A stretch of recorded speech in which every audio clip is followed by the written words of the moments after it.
Today we're going to look into setting play triggers. In my content library I have some images and corresponding text information that I'm going to need to play at the same time, and we're going to schedule these so that the first batch of images will call up the second batch of images. So as you see here, I have files that end in info and files that end in image.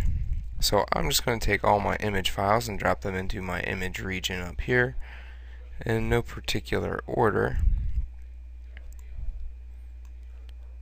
and I'll drop all the infos into the info area.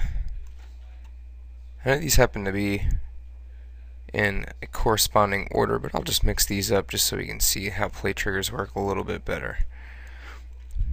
So now these won't play at the same time. Red octopus is showing now as far as the image goes, but the information is not correct.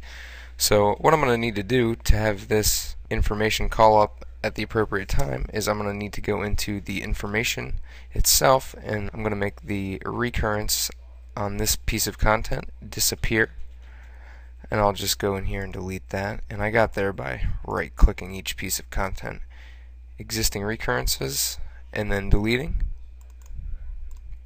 I'll just do that to all of the images. So now these aren't set at any particular time, and we don't see them showing up here, but I'm going to want these image files to dictate which information image is going to be playing. So I'll go up here, and this is where I'm going to begin setting my play triggers. I'll go to red octopus image, right click, and begin setting my play triggers.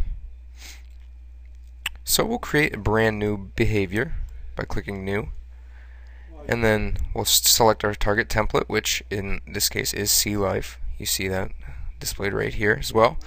In the target region, that's going to be the region that we're going to need the triggered content to play in. So I'll go here, and I know that I'm going to need the info region. And from there, we select the piece of content that we want to play. And since I'm editing the play triggers for red octopus, I'll make the content correspond with that. So red octopus info, and now when I hit OK, we'll see red octopus info play when this plays. And I'll just quickly run through each one of these images and set the same play trigger. So I'll go to play triggers, create new, select my target region, which would be info, and then select the appropriate content for the job. One more time, play triggers, new, target region, and the final image file. So now any changes that I make with these original image files, if I'm going to set the timings differently or set these on a schedule, I won't have to worry about setting them to these because they'll just come up accordingly. And now you can see lionfish is corresponding with lionfish, so we are good to go. And now I can even go up here if I want to make the red octopus appear for 5 seconds.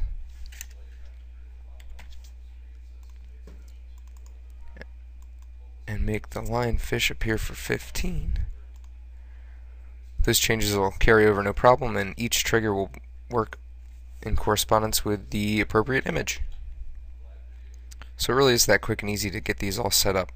And now when I was working with this, these are all image files.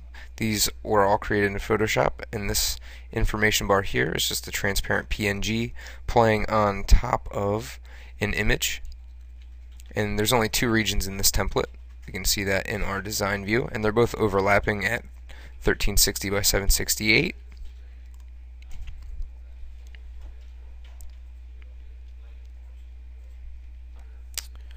So there we have it.